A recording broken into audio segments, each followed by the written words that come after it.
gentlemen, welcome back to 2P Press Start Videos. Today we are bringing you episode number 2 of our Deck Spotlight series. Lately we've been getting a lot of requests for new player-oriented content designed to help new players pick up the game and get better at Hearthstone. So this time around we're going to be bringing you a basic Mage deck. Blizzard's been sending out wave after wave of new invites to the Hearthstone closed beta, and open beta is fast approaching in January. So this seems like the perfect time for a how to build your first Hearthstone deck video. In this video we're going to be walking you through building your first constructed Mage deck, and what better class to do it with than the Mage, because the Mage is the first class that everybody unlocks when you start out in Hearthstone. Now we're not going to require you to do any quests, we're not going to require you to spend a single dime on any packs. All you have to do is have access to the Hearthstone beta and get your Mage to level 2, which is very easy to do. 1 or 2 games with a Mage, whether you win or lose, is going to be enough to get you to level 2.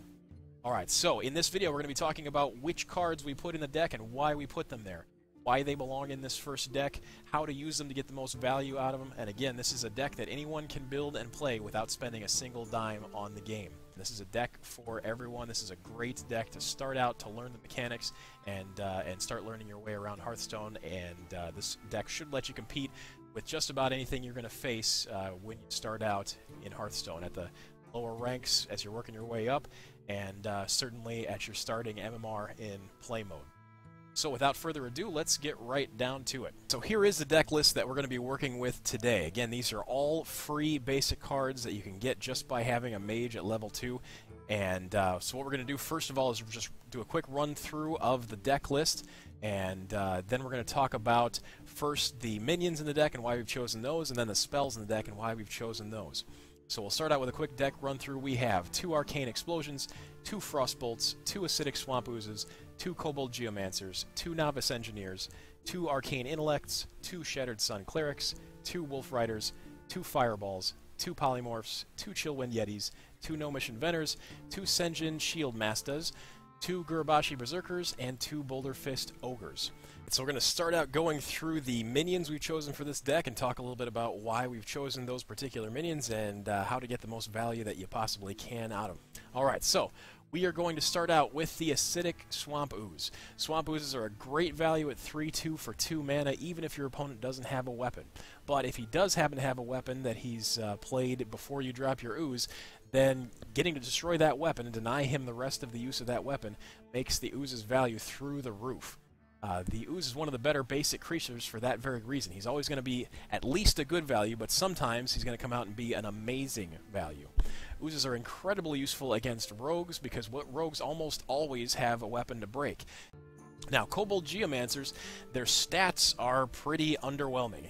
2 power, 2 toughness for 2 mana is it's not terrible, but it's certainly not great. Most of the 2 drops are going to have generally either 3 attack, 3 toughness, or have some other ability. Now, the Kobold Geomancer is built around its ability, which is spell damage +1, and that's exactly why he's in the deck. +1 spell power makes him amazing in combination with your Arcane Explosion, with your Frostbolt, and with your Fireballs.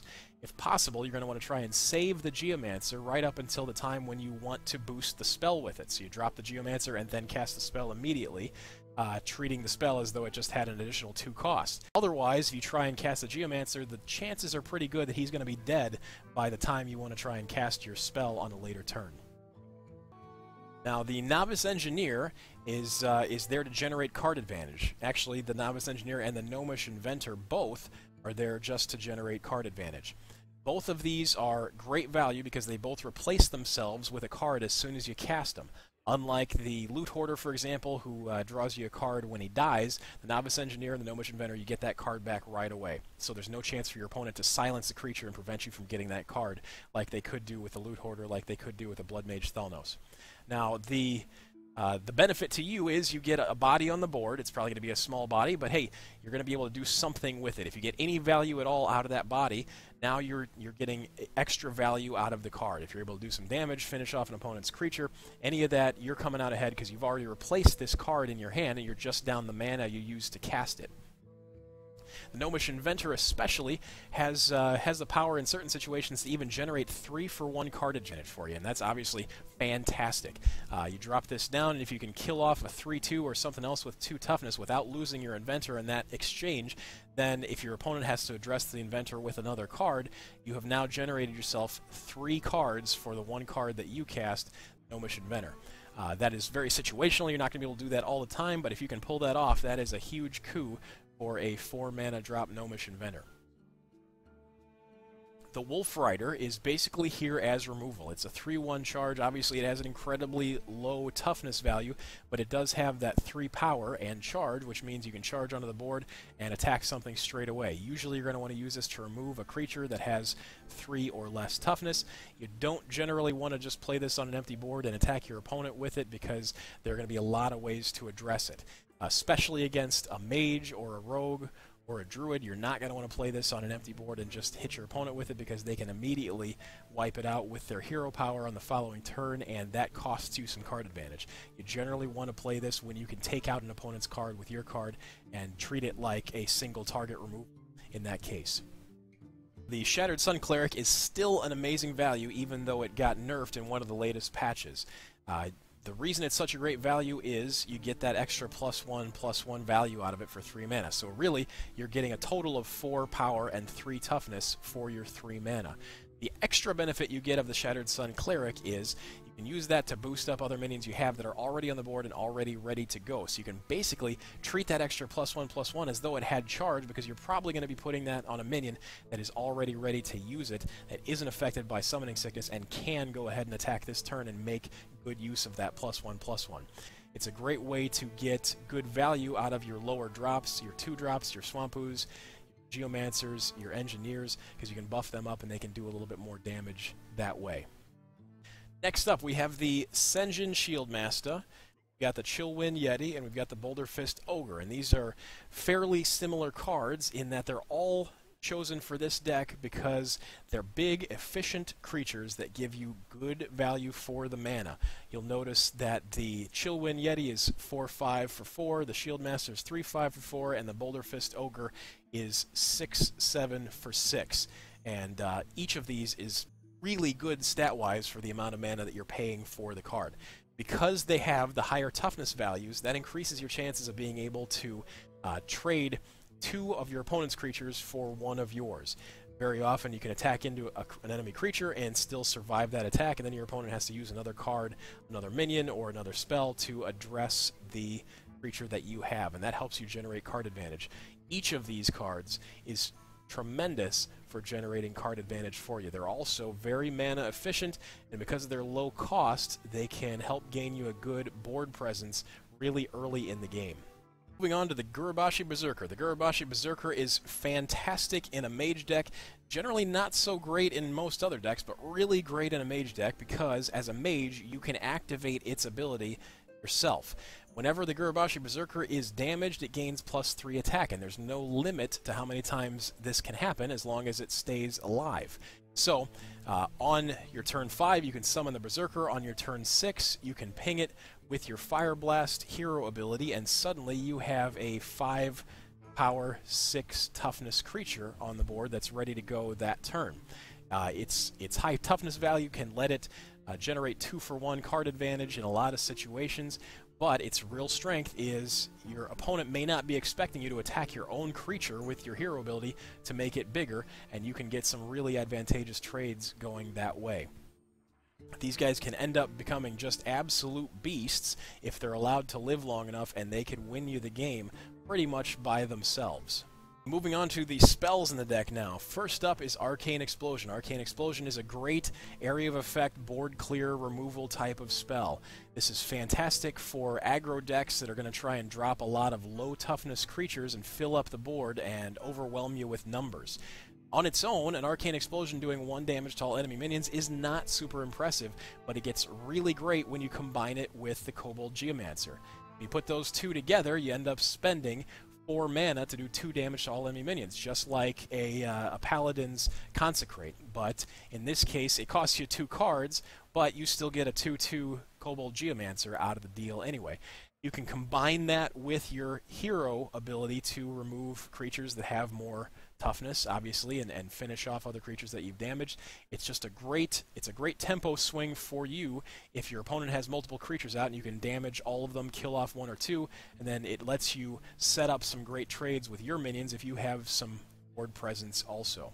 Moving on to Arcane Intellect. Arcane Intellect is designed to give you card advantage. It is a guaranteed 2-for-1 because you're getting 2 cards at the expense of 1 card. That's a great value, but it has the problem of it doesn't affect your board position at all. So generally, I don't like to cast a spell until I have nothing else to play that could affect the board, or I have a bunch of mana to spare. If you are going to be casting an Arcane Intellect and you have more than enough mana to cast it, you want to cast this first as the first thing you do in your turn so that you have those extra cards in hand and you have more options to work with. It would be really frustrating if you drew last and ended up drawing a card that you would have rather used earlier in the turn. So I generally try and save these for later in the game when I can play an Arcane Intellect and still have enough mana left over to cast something that I just drew, or if I have no other option to affect the board with. Some people would argue that try and cast these as soon as you possibly can so you get more cards in your hand and you have more options to work with, and that is a good benefit. The problem is you give up a lot of tempo to do that. So I like to hold on to them for late game. I don't like having these in my opening hand, and I will try and mulligan them whenever possible. Moving on, we have Frostbolt and Fireball. These are generally going to act as removal spells in this type of deck. Some other Mage decks will use these cards for direct damage to your opponent's face, and you can do that. Certainly you should include these in your calculations. You've got one in your hand late game and you're trying to figure out whether you have lethal damage or not. But primarily, these are designed to remove your opponent's minions so you can maintain board control. Because that's how this deck wants to win, is you want to gain control of the board, keep control of the board, keep your minions healthy and free to swing in and let them do the damage for you. You use your Frostbolt and your Fireball to keep enemy minions out of your minions' way. Polymorph, likewise, is going to be used for removal. Now this one you obviously can't use for direct damage, but Polymorph is special because it acts as a silence as well as removal. Now you can always kill what you just polymorphed using your Fire Blast hero power, or you can trade it out with one of your minions. But the great thing about this is it's going to get around things like, it's going to let you get around Taunt, it's going to let you get around those Death Rattle effects, because when it transforms the target into a sheep, it gets rid of all of their abilities. Anything that was affecting them will no longer be affecting them, like any buffs or debuffs they've had, any special abilities they've had, and of course that includes those Death Rattles and Taunts. So you can use this, for example, to polymorph your opponent's Tyrion, you can polymorph your opponent's Sylvanas, and that gets rid of those nasty Death Rattle abilities that those creatures are really famous for. That's what's best about them.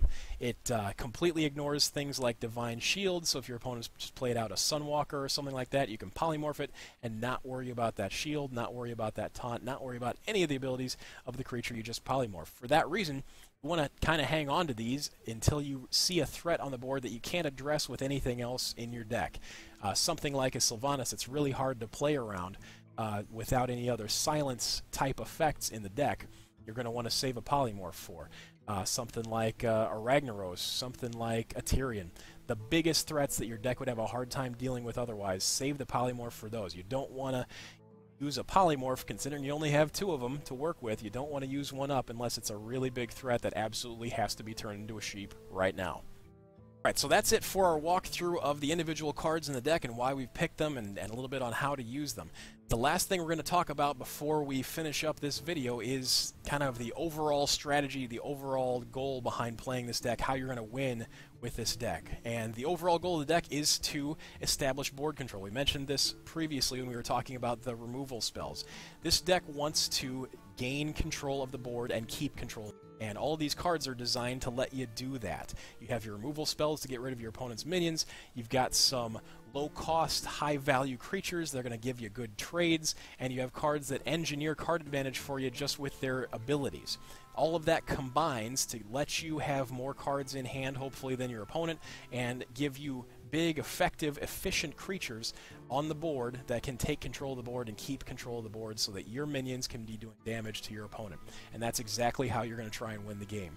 You're not here to burn them down with fireballs and frostbolts. The goal is to maintain card advantage, maintain board presence, and let your minions do the work for you.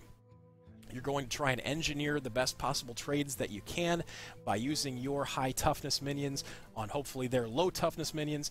You're going to use your removal spells in combination with your Mage hero power. You're going to use your Fire Blast every chance you get, because keep in mind that doesn't cost you a card. So if you can finish off a card of theirs with your Fire Blast, you have gained card advantage right there, and card advantage is so important in Hearthstone. This deck will let you get a good grasp on a lot of the concepts in the game. We have Taunters, we have Charge Creatures, we've got all sorts of Battle Cries, we've got card advantage, we have activated abilities. All of these things are great for you to learn the mechanics and get a good foothold in learning Hearthstone and getting off to a good start, whether you're playing unranked in play mode, or whether you're playing ranked, or whether you're literally just trying to fight your way through the AIs to unlock the rest of the decks. This will help you do all of those things and be competitive. So we hope you have enjoyed the deck. If you like the deck, please leave us a comment and let us know how it's doing for you. If you have any questions, again, leave the questions in the comment section, and we'll do our best to answer every single question that you have. If you want to see this deck in action in a couple of games, let us know, and we'll record some games with it and put those out there so you can see kind of how we play the deck. Otherwise, if you like what you saw, please help us grow our channel by clicking like and subscribe. We sure do appreciate every single click that you make to help us out. Thank you so much for watching, and please check out our website at 2ppressstart.com for all sorts of deck lists and articles and strategy guides and links to our videos and all that good stuff. Thanks very much for watching, everybody. Have a good night.